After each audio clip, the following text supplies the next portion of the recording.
ಸಂಕೀರ್ಣ ತಾಲೂಕಿನ ಬೆಟ್ಟದಪುರ ಗ್ರಾಮದಲ್ಲಿ ನೂತನವಾಗಿ ಅಸ್ತಿತ್ವಕ್ಕೆ ತಂದಿರುವ ಶ್ರೀ ಸಿಡಿಲು ಮಲ್ಲಿಕಾರ್ಜುನ ಸ್ವಾಮಿ ಟಿಪ್ಪರ್ ಚಾಲಕರ ಮತ್ತು ಮಾಲೀಕರ ಸಂಘವನ್ನು ಸಂಘದ ಅಧ್ಯಕ್ಷ HR ರವಿಕುಮಾರ್ ಉದ್ಘಾಟಿಸಿದರು.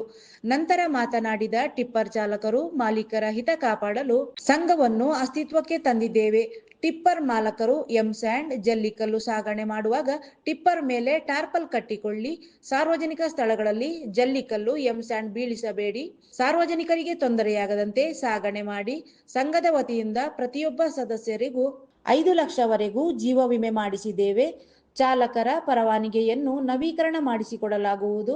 ಆಕಸ್ಮಿಕ ಮೃತಪಟ್ಟಂತಹ ಸದಸ್ಯರಿಗೆ 10,000 ನೀಡಲಾಗುವುದು. ಮುಂದಿನ ದಿನಗಳಲ್ಲಿ ಚಾಲಕರ ಮಕ್ಕಳ ವಿದ್ಯಾಭ್ಯಾಸಕ್ಕೆ ಪ್ರೋತ್ಸಾಹ ಧನ ನೀಡಲಾಗುವುದು. ಉಚಿತ ಆರೋಗ್ಯ ತಪಾಸಣಾ ಶಿಬಿರವನ್ನು ಹಮ್ಮಿಕೊಳ್ಳಲಾಗುವುದು ಎಂದರು. ಅದನ್ನ ಹಾಸ್ಯ ಮಾಡಕ್ಕಾಗಬೇಕಂದ್ರೆ ಕರೆಕ್ಟ್ ಆಗಿ ನಾವು ಅದೇ ಪಾಯಿಂಟ್ ಅಲ್ಲಿ ಹೋರಾಟ ಮಾಡ್ತಾ ಇರಬೇಕು. ಆದ್ರೆ ಏನಾಗುತ್ತೆ ಅಂದ್ರೆ ನಮ್ಮ ನಿಯತ್ತು, ಆ ನಿಯತ್ತಂಗಿದೆ ನಮ್ಮ ಇದರಲ್ಲಿ ಉದ್ದಮಲ್ಲ ಅವಮಾಲಿ ಬಿನ್ನಿಯಾತ್ ಅಂತಾರೆ. ಯಾವ ನಿಯತ್ತಿದೆಯೋ ನಿಮ್ಮ ಕಾರ್ಯದಲ್ಲಿ ಅದೇ ನಿಮಗೆ ಸಿಕ್ಕದು ಅಂತ. ಅದೇ ತರ ನಮ್ಮ ನಿಯತ್ತು ಸರಿಯಾಗಿಲ್ಲ ಆದ್ರೆ ನಾವು ಏನೋ ಮಾಡ್ಕೊಂಡ್ರೇನು ಯಾವ ಜೊತೆಗಿದ್ರೇನು ಆಗಲ್ಲ. ಒಂದೇ ಒಂದು ಎಕ್ಸಾಂಪಲ್ ಹೇಳ್ಬಿಟ್ಟು ನಾನು ಮಾತನ್ನ ಮುಗಿಸ್ತೀನಿ. ಒಂದು ಗುರುಜಿ ಇದ್ರು, ಆ ಗುರುಜಿ ತೀರುವಾಗ ಅವರ 2 ಶಿಷ್ಯ ಇದ್ರು. ಅವ್ರನ್ನ ಕರೆದ್ಬಿಟ್ಟು, ಪಾಪ ನನ್ಗೆ ಟೈಮ್ ಆಯ್ತು, ನಾನೊಂದು ಉಪದೇಶ ಕೊಡ್ತೀನಿ ನಿಮಗೆ ಅಂತ. ಆ ಕಾಲದಲ್ಲಿ ಹಣೆ ಅಂತಾರೆ, 1 ರೂಪಾಯಿಗೆ ಹಣೆ ಅಂತಾರೆ.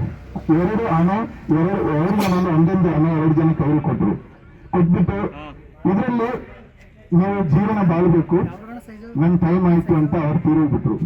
ಅದ್ರಲ್ಲಿ ಒಬ್ಬ ಏನ್ ಮಾಡಿದ, 1 ರೂಪಾಯಿ ಇಟ್ಕೊಂಡು ಆ ದೇಶನೇ ಬಿಟ್ಟು ಹೋಗ್ಬಿಟ್ಟು. ಸಂಘದ ವತಿಯಿಂದ ಶ್ರೀ ಸಿಡಿಲು ಮಲ್ಲಿಕಾರ್ಜುನ ಜಾತ್ರೆಯ ರೈತರಿಗೆ ಅನ್ನದಾಸೋಹ ಏರ್ಪಡಿಸಲಾಗಿತ್ತು. ಈ ಸಂದರ್ಭ ಸಂಘದ ವತಿಯಿಂದ 2026 ದಿನದರ್ಶಿಕೆ ಬಿಡುಗಡೆ ಮಾಡಲಾಯಿತು. ಈ ಸಂದರ್ಭದಲ್ಲಿ ಸಂಘದ ಗೌರವಾಧ್ಯಕ್ಷ ಶ್ರೀನಿವಾಸ್, ಉಪಾಧ್ಯಕ್ಷ ರವಿಕುಮಾರ್, CRS ಮಾಲೀಕರಾದ ಅಜೀಜ್ ಅಹಮದ್, ಕಾರ್ಯದರ್ಶಿ ಯೋಗೇಶ್ VS, ಖಜಾಂಚಿ ಕಾಳಿಮುತ್ತು, ಸಹ ಕಾರ್ಯದರ್ಶಿ ಫೈಸಲ್ ಪಾಷಾ, ಸಂಘಟನಾ ಕಾರ್ಯದರ್ಶಿ ಸಂತೋಷ್ ಕುಮಾರ್ CJ, ನಿರ್ದೇಶಕರಾದ ಸ್ವಾಮಿ HS, ರವೀಶ್, ಆನಂದ್, ಸೈಯದ್ ಜಾವಿದ್, ಟಿಪ್ಪರ್ ಮಾಲೀಕರಾದ ಅಂಜನಿ ಗೌಡ, ಲೋಕೇಶ್, ದೊರೆಸ್ವಾಮಿ, ಗಣೇಶ್, ಬ್ಯಾಟರಿ ರುದ್ರೇಶ್ ಹಾಜರಿದ್ದರು.